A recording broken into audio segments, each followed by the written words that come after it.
So President Obama was doing a rally for Hillary Clinton the other day, and somebody started doing a pro-Donald Trump protest. Well, he handled it in the best way possible. He literally defended the guy's right to free speech. So let's see how Donald Trump took this story and spun it. We can't afford a commander-in-chief who insults POWs. Or attacks... No, wait. Hold up. You saw it today on television, right? He was talking to the protesters, screaming at him, really screaming at him. You've got an older gentleman who is supporting his candidate. He's not doing nothing. You don't have to worry about him. He spent so much time screaming at this protester. We live in a country that respects free speech. If I spoke the way Obama spoke to that protester, they would say he became unhinged.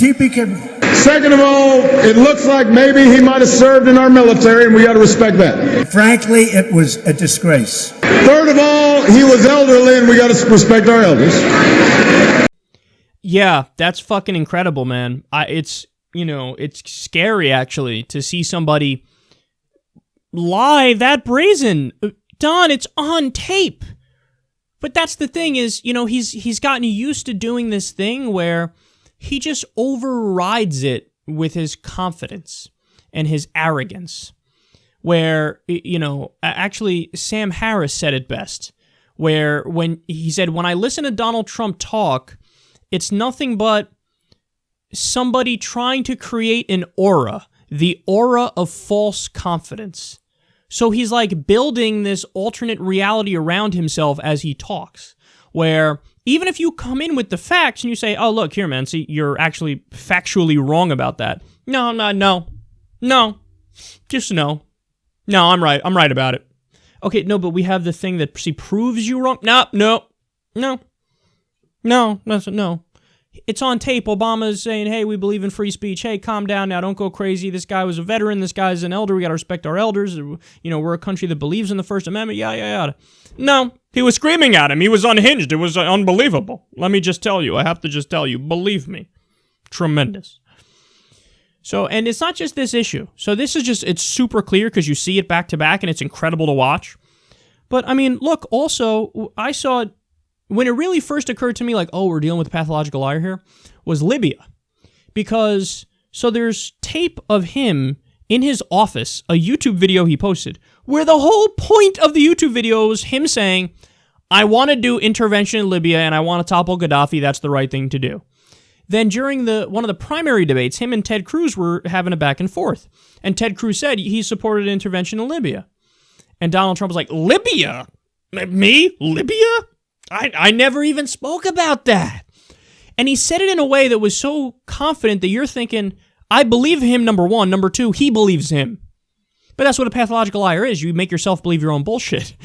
So I'm like, and I went away from that exchange going, oh, Trump won that exchange. But then you see the tape later of him talking about Libya and saying we should topple Gaddafi, and you're like, oh my God, this guy is a shameless liar. Shameless. He also did it with Iraq. How many times he went from, I think the war's a good idea, we should do it, to, no, the war's a bad idea, to, okay, we should leave but keep, 20,000 troops in there, to, I'd take them all out, to, no, let's leave but keep some troops in there. Like, he just was he took like 13 different fucking positions and flip-flopped that many times on Iraq. And to this day, if you ask him, he'll just tell you whatever's in his mind right then and there. He'll say, that's what I want to do.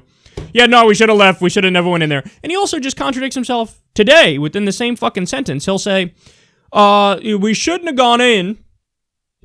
But then he'll go on in like the next point he makes to say, I can't believe Obama took him out. Wait, what? That doesn't add up. What are you saying? Which one is it? Let's not be in there? Oh, I can't believe you left. What?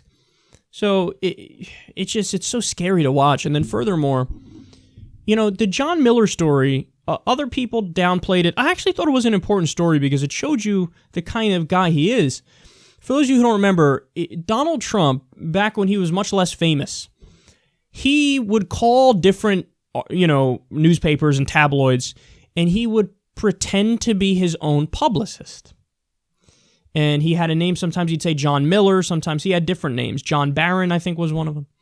And he would say, he would talk on the phone, and they had released some of these videotapes, or the cassette tapes, I guess. And you can hear him talking. It's 100% Trump. There's no question. I mean, everybody knows what Trump's voice sounds like. It's not even close. I don't even think he tried to mask his voice. It is Trump. So it's him saying, oh, yeah, no, John Miller here. Oh, yeah, no, let me tell you, the women, there's so many women who are trying to get with me. I mean Trump. And, he's got to beat him away from his doorstep. It's unbelievable. And let me just tell you, and did you hear that Madonna really wants Trump? And he would call these tabloids and just go on, puffing himself up. So those tapes were unearthed. And then I think it was on the Today Show, of all places, where they played a little portion of the tape for him, and they were like, okay, like, why did you do that? And he was like, I don't know what you're talking about. That's not me. It doesn't even sound like me. And what that happened when, in 1990-something? Good to know you're focusing on things that are that old. Anyway, let's move along here. And they did, and they moved along. But the point was, look at that unbelievable lie. Just unbelievable lie. We hear you on fucking tape. No, it's not me. I know what you're talking about. Anyway, this is old news. Let's move on.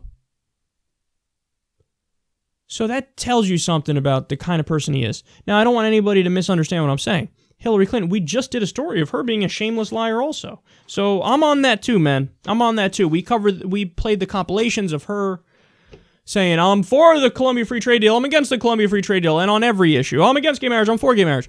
So she's a liar too. But isn't that such a sad state of affairs in America, where this is our election, where they've both flip-flopped on every issue and they both lied so much that nobody even knows where the fuck they really stand, and these are the two candidates we have to pick from. Only 9% of America picked Donald Trump and Hillary Clinton in the primaries. Now you're beginning to see why maybe the other 91% should be involved. I am bad at math.